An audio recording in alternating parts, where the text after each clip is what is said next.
ഞാനിതെവിടെയൊക്കെ നടന്ന് പോകുന്നതെന്നല്ലേ, നമ്മളെ ഫാമിലിയും അതുപോലെ തന്നെ എൻ്റെ ഉമ്മയുടെ ഫാമിലിയായിട്ട് നമ്മൾ ചെറിയൊരു നോമ്പുതറ നമ്മൾ വെക്കുന്നുണ്ട് കോഴിക്കോട് വെച്ചിട്ട്.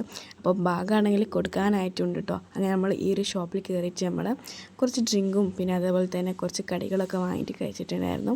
അപ്പോൾ മെയിനായിട്ട് നമ്മൾ കുബാവ മന്തി കഴിക്കാനാണ് നമ്മൾ മെയിനായിട്ട് ഈ നോമ്പുതറ വെച്ചത്.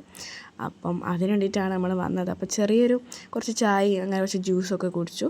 നമ്മൾ നേരെ ഈ ഒരു കുബാബ മന്തിയിലേക്ക് വന്നിട്ടോ. കുറച്ച് കഴിഞ്ഞ സമയത്ത് അങ്ങനെ ഇവിടെ കുറേ സമയം നമ്മൾ വെയിറ്റ് ചെയ്തിട്ടുണ്ടായിരുന്നു. നല്ല തിരക്കുണ്ടായിരുന്നു നമ്മൾ വന്ന സമയത്ത്. അതുപോലെ തന്നെ നമ്മൾ മന്തി കഴിച്ച് പോകുമ്പോഴും നല്ല തിരക്കുണ്ടായിരുന്നു കണ്ടോ. അപ്പോൾ തന്നെ നിങ്ങൾക്ക് കാണാമല്ലോ. അങ്ങനെ ഇപ്പോൾ നമ്മൾ അങ്ങനെ ലാസ്റ്റ് ആൻഡ് ഫൈനൽ നമ്മൾ ഇവിടെ ഇരുന്നിരിക്കുകയാണ്. ഇവിടെ പ്ലേറ്റും ഒക്കെ കൊണ്ട് വെച്ചിട്ടുണ്ട്. അപ്പോൾ എല്ലാവരും കാത്തിരിക്കുക കേട്ടോ മന്തിക്ക് വേണ്ടിയിട്ട്. അങ്ങനെ കുറച്ച് കഴിയുമ്പോൾ മന്തി വന്നു കേട്ടോ. നല്ല ടേസ്റ്റ് തന്നെ. സത്യം പറഞ്ഞാൽ വെറുതെ അല്ല, ഈ ഒരു മന്തിൻ്റെ ടേസ്റ്റ് കൊണ്ടാണ് ഇത്രയും ആൾക്കാർ ഇവിടേക്ക് എത്തിപ്പെടുന്നത്. നല്ല ടേസ്റ്റ് തന്നെയാണ് ഈ മന്തി കഴിക്കാനായിട്ട്. മയണൈസും കെച്ചപ്പും സോസും സലാഡും ഒക്കെ ഉണ്ടായിരുന്നു. അതൊക്കെ കാണിക്കാനോട് വിട്ടുപോയതാണ്. അങ്ങനെ എല്ലാവരും ഇവിടെ കഴിച്ച് കഴിഞ്ഞിട്ടുണ്ട്. ഏകദേശം അങ്ങനെ യുദ്ധം തന്നെയാണ് കഴിഞ്ഞത്. അങ്ങനെ ഇതാട്ടോ നമ്മുടെ ഷോപ്പ്. അപ്പോൾ ഇത്രയേ ഉള്ളൂ.